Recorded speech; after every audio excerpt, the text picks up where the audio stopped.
নমস্কাৰ এছামিছ ইউটিউব চেনেললৈ আপোনালোক সকলোকে স্বাগতম জনাইছো মই মজিদ। বন্ধুসকল পলকতে চাওঁ আহক আজি সন্ধিয়াৰ 7টা গুৰুত্বপূৰ্ণ খবৰ। প্ৰথমটো খবৰ 2026 নতুবা 2031ত ৰাজ্যত AIUDFৰ চৰকাৰ হ'ব। এই দাবী বিধায়ক কৰিমউদ্দিন বৰভূঞাৰ। শনিবাৰে all India United democratic front চমুকৈ AIUDFৰ ভিতৰ চলাত কিছু মত বিৰোধৰ সৃষ্টি হোৱাৰ ইংগিত প্ৰদান কৰিছে দলটোৰ বিধায়ক কৰিমউদ্দিন বৰভূঞাই। বৰভূঞাই অহা কেইবছৰমানৰ ভিতৰত অসমত AIUDFে চৰকাৰ গঠন কৰিব বুলিও দাবী কৰে। অৱশ্যে দলে চৰকাৰত আহিলেও মুখ্যমন্ত্ৰী বদৰুদ্দিন আজমল নহয় বুলিও বিধায়কগৰাকীয়ে স্পষ্ট কৰি দিয়ে। সংবাদ মাধ্যমৰ আগত মন্তব্য কৰি তেওঁ কয় যে মই আপোনালোকক স্পষ্ট কৰি দিব বিচাৰোঁ যে 2026 নতুবা 2031ত আমি চৰকাৰ গঠন কৰিম, কিন্তু মৌলানা বদৰুদ্দিন আজমল মুখ্যমন্ত্ৰী নহয়।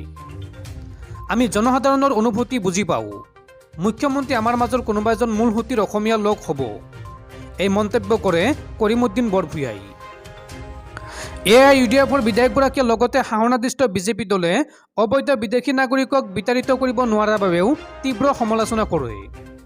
তেওঁ কয় যে এই বিষয়টোক লৈ কেৱল ৰাজনীতি কৰি আহিছে, ক্ষমতালৈ অহাৰ পিছত কিন্তু একো নকৰে। শাসনত আহিবলৈয়ে বিজেপি অগপই এই বিষয়টো উত্থাপন কৰি আহিছে। পৰৱৰ্তী খবৰ ৰাজ্যত সংঘটিত হৈছে এক ভয়ংকৰ হত্যাকাণ্ড। লখিমপুৰত পত্নীক হত্যা কৰি পত্নীৰ কটামূৰ হাতত লৈ থানাত উপস্থিত হ'ল স্বামী। এটা চাঞ্চল্যকৰ ঘটনা শুনিলে গাৰ নোম শিয়ৰি উঠিব আপোনাৰ। সচৰাচৰ নঘটাই ঘটনা সংঘটিত হৈছে লখিমপুৰ জিলাত। সাধাৰণ ৰাইজেই নহয়, ঘটনাটোৱে আচৰিত কৰি তুলিছে আৰক্ষীকো। কোনো সুস্থ মানসিকতাৰ ব্যক্তি এনে ঘটনা সংঘটিত কৰিব পাৰে বুলি সাধাৰণ অৰ্থত ভাবিবলৈ দিগদাৰ। ঘটনাটো হৈছে এটা হত্যাকাণ্ড। সাধাৰণভাৱে প্ৰায়ে ৰাজ্যৰ ক'ৰবাত নহয় ক'ৰবাত হত্যাকাণ্ডৰ ঘটনা সংঘটিত হোৱাৰ বাতৰি পোৱা যায়, কিন্তু এই ঘটনা আন হত্যাকাণ্ডৰ দৰে নহয়। হাতত ছিন্ন মস্তক লৈ থানাত এজন মানুহ, তেজেৰে লুতুৰি বুতুৰি শৰীৰ, দুচকু জ্বলি আছে ৰঙা অঙঠাৰ দৰে। এনে দৃশ্য কল্পনা কৰি আপুনিও হয়তো শংকিত হৈ পৰিব, কিন্তু কাল্পনিক নহয়, বাস্তৱত সংঘটিত হৈছে তেনে ঘটনা। হাতত পত্নীৰ কটা মূৰ লৈ শনিবাৰে নিশা লীলাবাৰী থানাত উপস্থিত হ'ল এজন লোক। লোকজনৰ নাম মইনুল আলী। শনিবাৰে নিশা প্ৰায় 10 বজাত 2 সন্তানৰ সন্মুখতেই পত্নীক শিৰচ্ছেদ কৰে মইনুলে। তাৰ পাছত পত্নীৰ কটা মূৰ হাতত লৈ পদব্ৰজা আহি থানাত উপস্থিত হৈ আত্মসমৰ্পণ কৰে হত্যাকাৰী মইনুল আলীয়ে। জানিব পৰা মতে দীৰ্ঘদিনৰ পৰা পত্নীক শাৰীৰিক অত্যাচাৰ চলাই আহিছিল মইনুলে। আনকি হত্যাৰ আগদিনাও ঘৰৰ সা সম্পদ ভাঙি থান বান কৰি কাপোৰত জুই লগাই দিছিল। পৰিয়ালৰ লোকৰ মতে যোৱা কিছুদিনৰ পৰা মইনুলৰ অস্বাভাৱিক আচৰণ প্ৰত্যক্ষ কৰিছিল তেওঁলোকে। তাৰ পাছতে শনিবাৰে নিশা মইনুলে সংঘটিত কৰিলে এই নাৰকীয় কাণ্ড। ইতিমধ্যে আৰক্ষীয়ে মইনুলৰ পত্নীৰ মৃতদেহটো উদ্ধাৰ কৰি মৰণোত্তৰ পৰীক্ষাৰ বাবে প্ৰেৰণ কৰিছে। ইফালে মইনুলক আটক কৰি সোধপোছ অব্যাহত ৰাখিছে আৰক্ষীয়ে। কি কাৰণে মইনুলে এনে জঘন্য ঘটনা সংঘটিত কৰিলে সেয়া বৰ্তমানেও ৰহস্যৰ আৱৰ্তত। পৰৱৰ্তী খবৰ IPLৰ উদ্বোধনী মেচত চেন্নাই ছুপাৰ কিংছক অনায়াসে 6 উইকেটত হেৰুৱালে কলকাতা নাইট ৰাইডাৰ্ছে। IPL 2022ৰ আৰম্ভণিতে শনিবাৰে উদ্বোধনী মেচখনত কলকাতা নাইট ৰাইডাৰ্ছে চেন্নাই ছুপাৰ কিংছক পৰাজিত কৰে। শ্ৰেয়াস আয়াৰৰ নেতৃত্বত কলকাতাই 9টা বল বাকী থকা অৱস্থাত 6 উইকেটত হৰুৱাই ৰবীন্দ্ৰ জাদেজাৰ নেতৃত্বৰ চেন্নাই ছুপাৰ কিংছক। প্ৰথমে বেটিং কৰিবলৈ নমা চেন্নাই ছুপাৰ কিংছৰ 10 অভাৰত 61 ৰানত 5টাকৈ উইকেটৰ পতন ঘটে। সংকটমোচকৰ ৰূপত মহেন্দ্ৰ সিং ধোনীয়ে মাত্ৰ 38টা বলত কৰা 50 ৰানৰ সহায়ত চেন্নাইয়ে সন্মানজনক 131 ৰান সংগ্ৰহ কৰিবলৈ সক্ষম হয়। IPLৰ এই ছিজনৰ প্ৰথমটো অৰ্ধশতৰান কৰে ধোনীয়ে। ইপিনে আৰম্ভণিতে চেন্নাইৰ বেটিং ক্ৰমত আঘাত হানে উমেশ যাদৱে।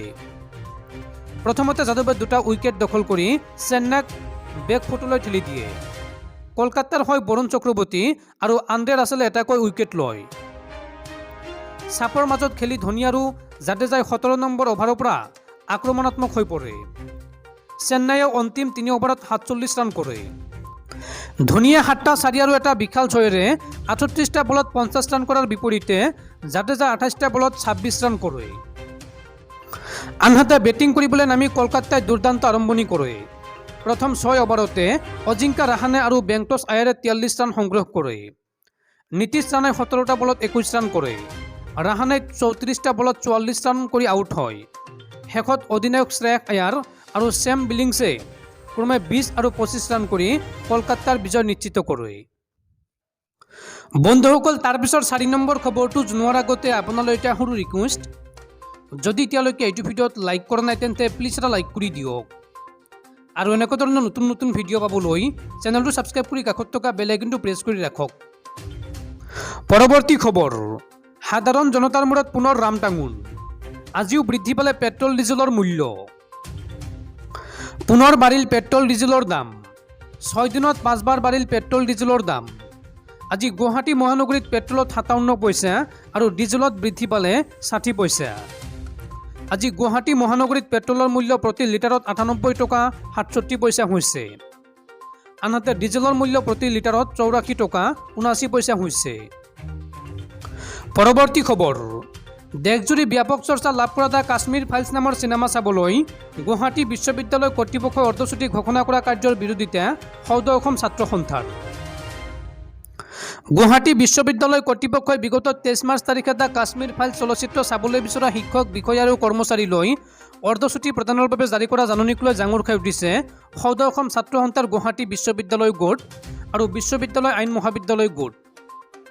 গুৱাহাটী বিশ্ববিদ্যালয় আছু গোটৰ সভাপতি সাধাৰণ সম্পাদক ক্ৰমে হিমানী কলিতা, অনুস্মিতা দাস আৰু বিশ্ববিদ্যালয় আইন মহাবিদ্যালয় আছু গোটৰ সভাপতি সাধাৰণ সম্পাদক ক্ৰমে কংকন মেধি, মৃদুস্মিতা ডেকায়ে এই সন্দৰ্ভত এক প্ৰেছ বিজ্ঞপ্তিযোগে কয় যে শিক্ষানুষ্ঠানখনে বিদ্যায়তনিক কাম কাজ বাদ দি চলচ্চিত্ৰ চাবলৈ ছুটি প্ৰদান কৰা কাৰ্য কোনো কাৰণতেই বিশ্ববিদ্যালয়খনৰ শৈক্ষিক প্ৰশাসনিক পৰিৱেশৰ অনুকূল হ'ব নোৱাৰে। কোভিডৰ বাবে যোৱা 2টা বৰ্ষত বিশ্ববিদ্যালয়ৰ শৈক্ষিক আৰু প্ৰশাসনিক কাম কাজত যথেষ্ট নেতিবাচক প্ৰভাৱ পৰাৰ পাছতেই এতিয়া ক্ৰমশঃ স্বাভাৱিক অৱস্থা ঘূৰি আহিবলৈ লওঁতেই কৰ্তৃপক্ষই বিদ্যায়তনিক প্ৰশাসনিক কাম কাজ বাদ দি চলচ্চিত্ৰ চাবলৈ উৎসাহ যোগোৱা কাৰ্য হাস্যকৰেই নহয় হঠকাৰী বুলি বিজ্ঞপ্তিটোত প্ৰকাশ কৰে। লগতে গুৱাহাটী বিশ্ববিদ্যালয়ৰ 75 বছৰীয়া ইতিহাসত প্ৰথমবাৰৰ বাবে এনে সিদ্ধান্ত লোৱা কৰ্তৃপক্ষই এই বিশেষ চলচ্চিত্ৰখনৰ প্ৰতি কি দৰত অনুভৱ কৰিলে সেই কথা ৰাজহুৱাকৈ প্ৰকাশ কৰিবলৈও আহ্বান জনায়। উল্লেখযোগ্য যে চৰকাৰৰ সুৰতে সুৰ মিলাবলৈ গৈ বিশ্ববিদ্যালয় কৰ্তৃপক্ষই শিক্ষানুষ্ঠানখনৰ স্বকীয়তা, স্বতন্ত্ৰতা আৰু চিন্তাৰ স্বাধীনতাক বিসৰ্জন দিয়া কাৰ্যক মানি ল'ব নোৱাৰি বুলি উল্লেখ কৰে আছু গোট দুটাই। ইয়াৰ উপৰি তেওঁলোকৰ অভিযোগ যে অসমীয়া চলচ্চিত্ৰ উদ্যোগৰ প্ৰসাৰ প্ৰসাৰৰ ক্ষেত্ৰত কোনোদিনেই পদক্ষেপ লৈ নোপোৱা বিশ্ববিদ্যালয় কৰ্তৃপক্ষই হিন্দী চলচ্চিত্ৰৰ পৰোক্ষ প্ৰচাৰত লিপ্ত হৈ শিক্ষানুষ্ঠানখনৰ মৰ্যাদা হানি কৰিছে।